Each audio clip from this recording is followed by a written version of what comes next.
things that we can do when we have this oil-filled boundary, we can create concentrations.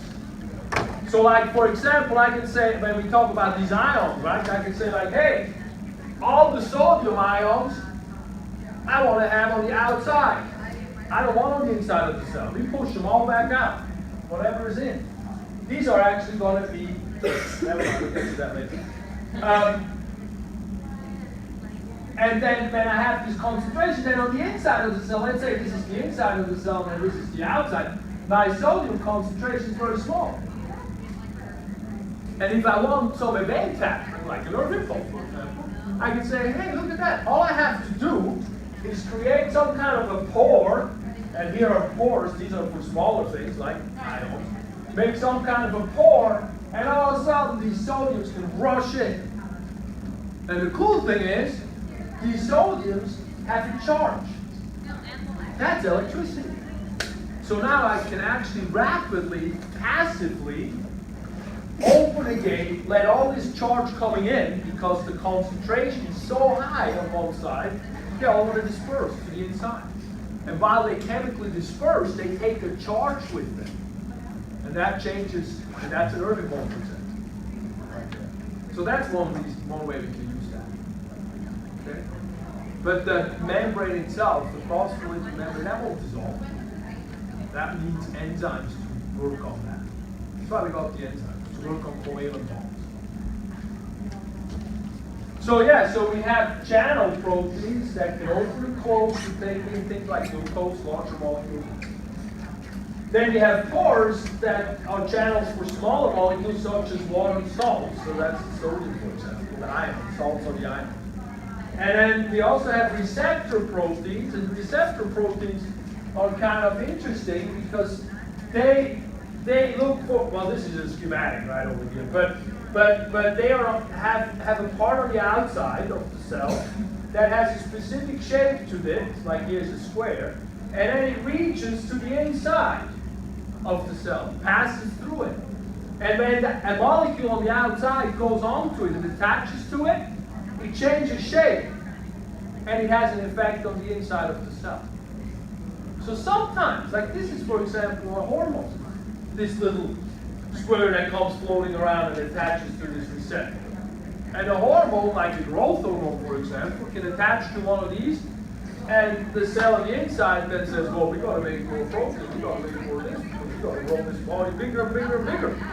And so that's like, they call that system, for example, as the second messenger. And so messenger system.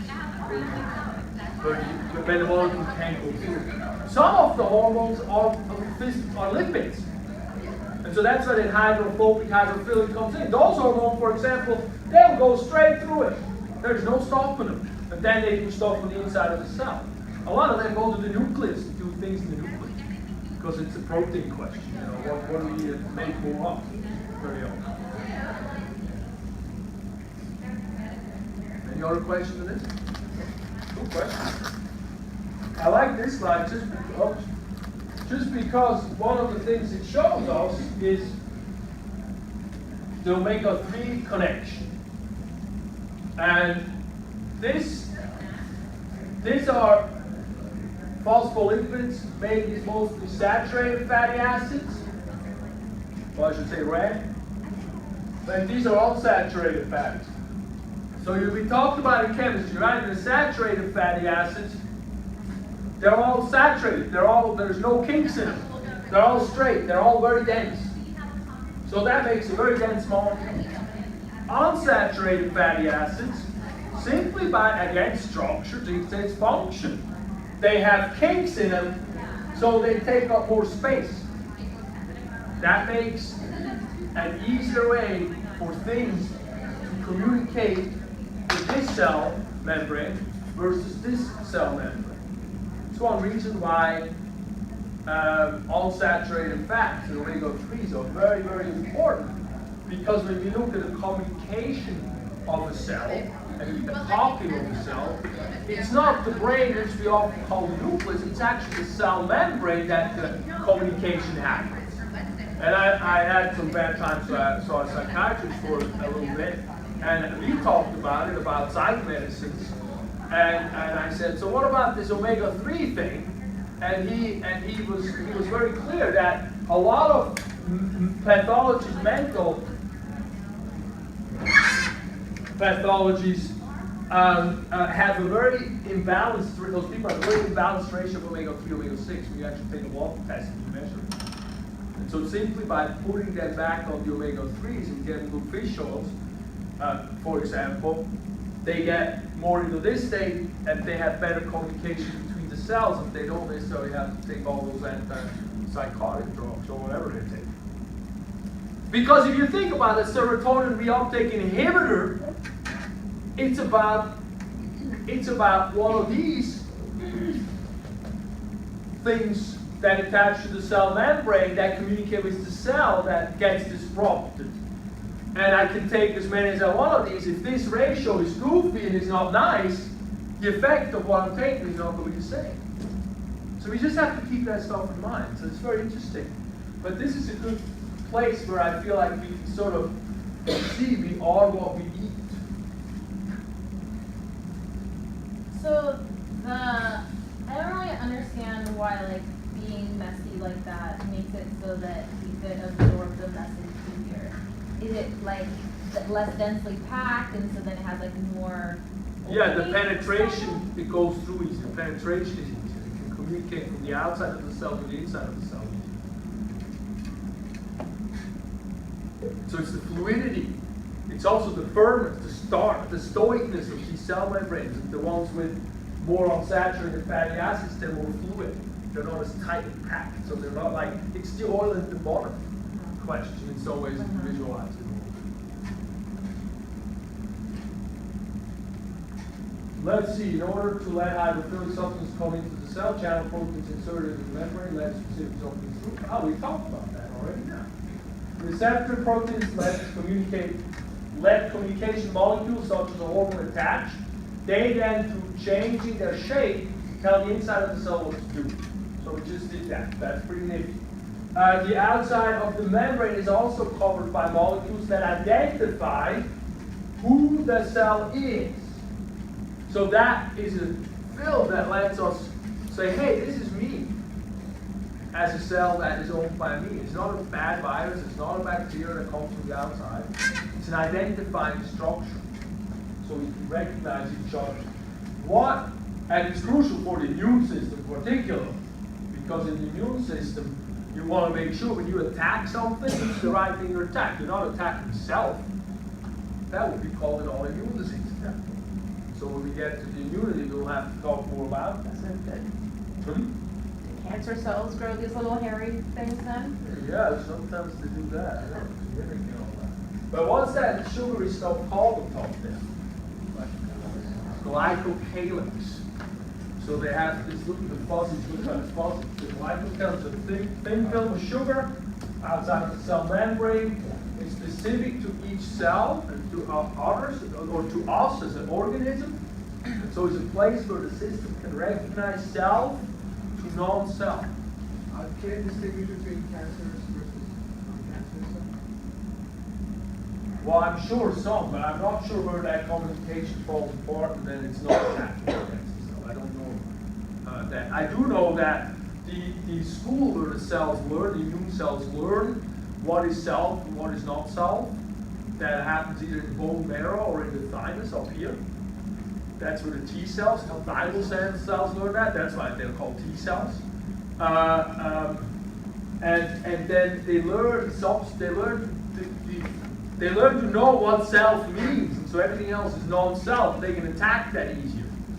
The problem is we have substances in our body, like the inside of the intervertebral disc or so.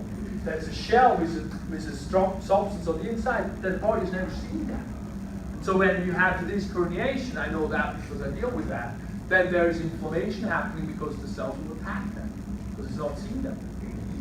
So that becomes very interesting when we talk about the immune system, that self and non-self discussion. And the glycocalyx is where we have it physically. One more question. Yeah, of course. How does it distinguish between the body cell and foreign cell? Always shape. The shape. It's always shape or molecule. The the way that these things look. And so from there, we then go into the different organelles. And the organelles are the little organs that do different things in the cell. They're like little, you're thinking of a small village, and everything needs to be represented in that village. You need to have a factory making stuff. You need to have a post office that ships the packages around in the world. You need to have a power plant that makes energy. You need to have, all kind of stuff. So we're going to go through some of them that are needed inside the cell. So the first one is attached straight to the nucleus as the first organelle that we discussed here. It's called the Endoplasmic Reticulum. It's a bunch of channels and tubes that make proteins and lipids. And it transports them to different parts of the cell. So that's the channels and tubes. So this is kind of convenient. Right off of the nucleus where we have the genetic material, we have an area where we make a lot of proteins. Because the DNA holds the information for proteins. We ship that right out there. We can make the protein right there. And then through the tubes and channels, we can transport them inside the cell. ER comes in both of a rough and in a smooth version. What makes them different? Ribosomes. And when we talk about ribosomes, then we talk about the protein factors. So on this slide, we both have the ER here. We call it ER for short, what it is. And then the rough ER has these little ribosomes attached to it. And ribosomes are sort of interesting factories of protein. What happens is, you remember that DNA is a double helix. So it's a strand of these, we call them these nucleotides that reach in, and there's 4 different types of them, right? So basically, it's like a tape. Well, you take one of these strands, and that's a single strand of DNA, helix, a single helix, and it's kind of like a tape. And you can read those nucleotides, depending on what sequence they're in, depends on what kind of protein it makes. But you need to make the protein by reading that sequence. And so, of course, we're not going to do that with the DNA itself. It's too delicate to make a copy of that and then ship the copy out to the cell. We feed the copy into that ribosome like a tape.